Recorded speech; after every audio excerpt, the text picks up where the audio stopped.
"If you're such a slob, there's no way you're my kid. Get lost, you pig," yelled Bob, his voice echoing through the room. Bob and I stepped in to protect Luke. "If you won't acknowledge Luke as your own son, I'll take him in," I declared firmly. Days later, when the two found out that Luke had been on TV, they came to our house. "Luke, come home with us," they implored. But Luke retorted, "Who are you guys?" "I'm Katherine Johnson. Ever since I lost my husband a few years ago, I've been living alone in a big house. It was lonesome, having no particular hobbies. Every day was unbearably dull. However, there was one thing I looked forward to, seeing my grandson Luke. Seeing my adorable grandson was the only thing that brought me comfort. My son Bob and his wife Michelle ran a nightclub together. It seemed to be flourishing, and the couple always seemed busy. After several years of marriage, they had a baby. Apparently, they wanted a girl and to make her the star attraction of their club. Even before the baby's gender was known, they bought tons of baby girl products, holding high hopes. However, the baby turned out to be a boy. The disappointment of the two upon knowing that it was a boy was profound. Once the baby was born, you'd think they'd find him endearing. That's what I optimistically thought, but it didn't go that way. Bob and Michelle showed no interest in the baby they had brought into the world, nor did they seem to care much for him. Even his name wasn't given much thought by the two. Fed up, I presented a few options, and from those, the couple chose the name Luke. The couple continued to show little interest in Luke. The two were determined to have a girl next time, but they never had another child. Michelle gradually began to harbor resentment towards Luke. "All our plans got messed up because you're not a girl. It's all your fault," she would often say, displaying a misplaced hatred towards him. Moreover, led by Michelle, Bob too began to adopt a cold attitude toward Luke. If I had intervened at that point, maybe things wouldn't have turned out this way. Eventually, Michelle stopped making meals for Luke. Instead, she'd leave a $5 bill on the table every day before heading to work, not returning until the early hours of the morning. Luke spent the long hours from evening to night alone. Just imagine how daunting it must have been for a young child to wait alone for his parents' return. With the money Michelle left, Luke had been buying his meals at the convenience store. Still a young boy, Luke didn't consider things like nutritional balance and would often buy sweets and potato chips to eat. Furthermore, there were times when he would eat convenience store meals that were about to be discarded. A child going to the convenience store alone daily is inevitably noticeable, and a sympathetic convenience store worker would secretly share some food with Luke. Thanks to this, even on days when Michelle didn't leave money, Luke was never without a meal. By the time Luke was in 3rd grade, his weight had exceeded 150 pounds. This was the result of his unhealthy diet of sweet bread, convenience store meals, and sweets every day. Bob and Michelle seemed displeased with this. Ever since Luke had put on weight, the two had been verbally abusive towards him. "Look at how fat you've gotten. Get a grip. You're not my child. You're just a fat burden. Get out. You're in the way." When I learned that they had said such things, it felt like my heart would burst. I often wondered how Luke felt hearing such harsh words from his father. Worried about him, I occasionally visited their house to check on him. From Bob and Michelle's tone, I had a hunch they were starting to resent Luke. I visited their home to confirm that they weren't doing anything terrible to him. One day, sadly, my fears came true. "There's no way a fat slob like you could be my child. Get lost, you pig." Bob's voice boomed as soon as I opened the door. Rushing towards the noise, I found Luke lying on the floor, his hand on his cheek, indicating Bob had hit him. "Bob, what are you doing?" I rushed over to Luke, pulling him towards me to shield him from Bob's rage. As I looked at Luke, he gazed back at me with a vacant expression, his eyes reflecting surrender. I regretted seeing such a young boy wear such a defeated look. Bob seemed unaware of my arrival, his eyes wide as if they were about to pop out. "Do you understand what you're saying? Luke is genuinely your child." I yelled at Bob. Though Bob is my son, I couldn't comprehend his actions. Even if Luke wasn't the daughter he had hoped for, I couldn't believe the treatment he was giving to his own innocent son. "If you don't acknowledge Luke as your child, I'll take him in," I declared firmly. Both Luke and Bob were taken aback by my sudden words. From there, the conversation moved rapidly, with Bob and Michelle seizing the opportunity to rid themselves of their problem. They eagerly accepted my proposal. "Thanks, Mom. Now I can concentrate on my business, right, Michelle?" Bob said, relieved. Yes, thank you so much, Michelle added gratefully. On that day, a decision was made that changed the course of Luke's life. I took Luke in, the two of them said, their smiles the brightest I'd ever seen. Yet that smile made me sad. It made me realize how little they cared about Luke. I had been observing, thinking it would be best for Luke to be with his real parents, but I strongly regretted not taking him in earlier. On the hour-long way back to my house, Luke said, I'm sorry. I'll grow up fast and move out. What on earth was he saying? When I asked him, Luke replied with a stoic expression, You regret taking me in on a whim, don't you? You looked angry all along. I look angry. Luke nodded sagely. No, I regret not doing this sooner. I should have let go of my notion sooner that you must be happier to be with your real parents. Are you annoyed with me? Luke looked at me with anxious eyes. I tightly hugged him. No way. I know for sure that I love you more than those two. Luke seemed uncertain of how to react. He was freezing like a statue for a while. Then he mumbled softly, This is the first time I've been hugged. Tears welled up in my eyes, and I swore to myself that I'd make this kid happy no matter what. From that day on, Luke transformed into a lively and cheerful kid. He started laughing more than I could have ever imagined, and he also became more talkative. Every day when he returned home from school, he would help prepare dinner while excitedly sharing the day's events. You seem very cheerful today, Luke. Did something good happen? Do you know something funny happened today? While we were singing in music class, a sparrow flew into the room. The teacher was in such a frenzy. I was wondering why, and then she almost started crying, saying I can't handle birds. Remembering the events, Luke chuckled. He looked so cute and lovable that my heart melted. Since he started eating healthy meals at my place, Luke's physique became more standard. Although he maintained his childlike charm, his contours sharpened, making him look quite handsome.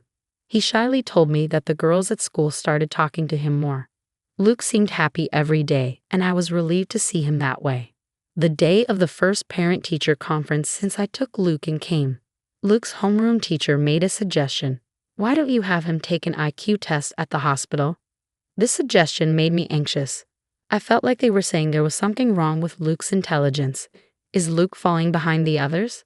As I asked this, the teacher hurriedly waved his hands. No, it's the opposite. From my experience, I believe Luke may be gifted. I was a bit puzzled by the unfamiliar term gifted. According to the teacher, gifted refers to children who possess innately higher abilities compared to their peers. The teacher handed me a piece of paper. This is a graph showing the change in Luke's grades. At a certain point, Luke's grades shot up significantly. Sure enough, the graph showed a sudden upward trend. Looking at the dates written on the x-axis, I realized that the change happened right after I took Luke in. I was surprised at how sudden it was, so I asked Luke, have you started going to a cram school or something? This increase is unusual. But that wasn't it. Apparently, Luke had been adjusting his results to avoid doing too well. I didn't quite understand what the teacher meant, so I turned to look at Luke, who was sitting next to me. Noticing my gaze, Luke began to speak. At my old home, if they found out I was doing well in school, they didn't like it. They'd say I was being cheeky, and I'd get hit more than usual. Luke shrugged his shoulders. So during tests, I would intentionally leave answers blank or get them wrong. I actually knew all the answers, though. Luke smiled smugly. Now there's no need for that, so I just take the test normally. It's so easy it's boring. Even just reading the textbooks lets me understand everything in class, which isn't fun. I want to study something more challenging. I looked at Luke deeply, momentarily worried that the teacher might feel offended by his words. However, my worries were eased when I heard the teacher laughing loudly. What do you think? If Luke is gifted, we might be able to provide support that suits him. Why not get tested at the hospital? The teacher suggested. If it's for Luke's benefit, with that in mind, I decided to take Luke to the hospital over the weekend.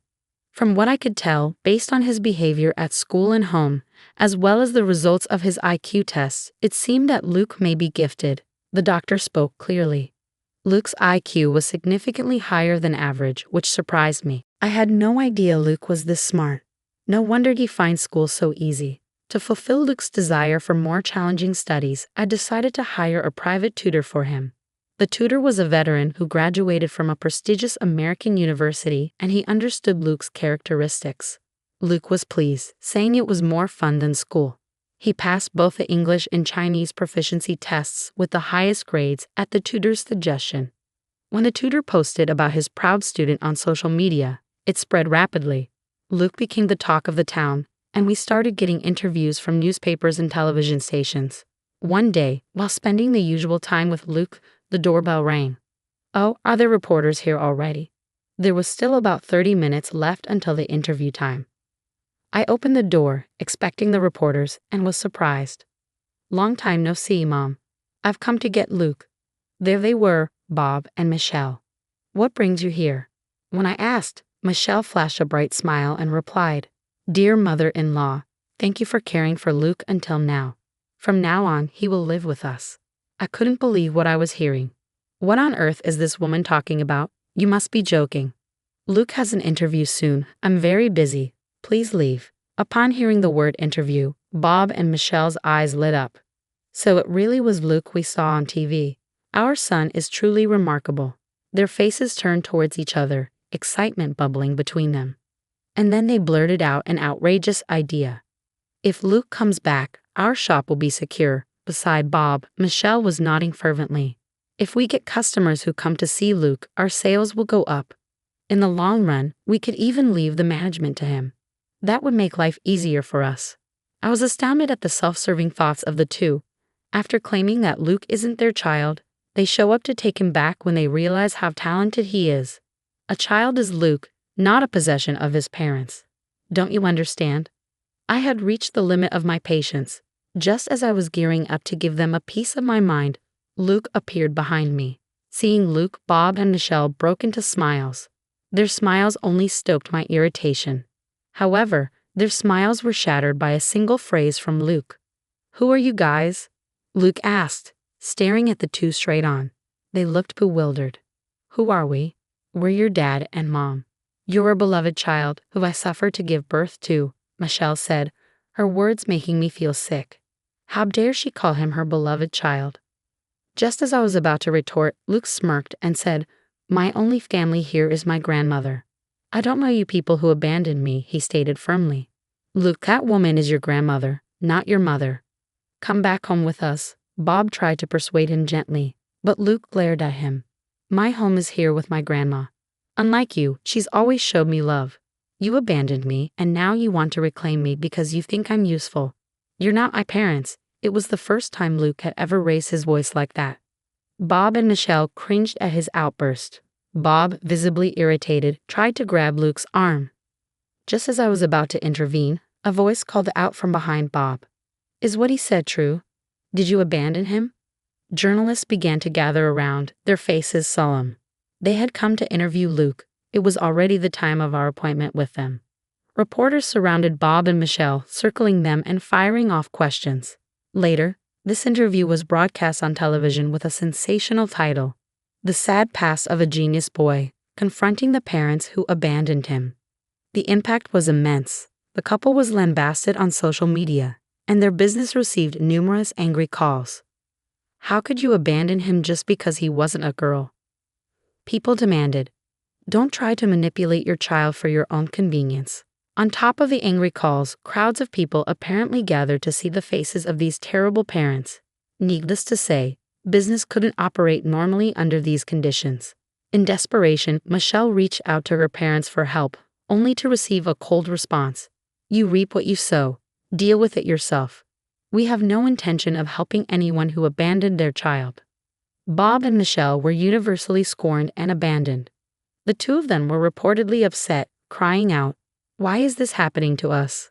Hopefully, this incident will be a wake-up call for them. Although given their current attitude, the prospects seemed bleak.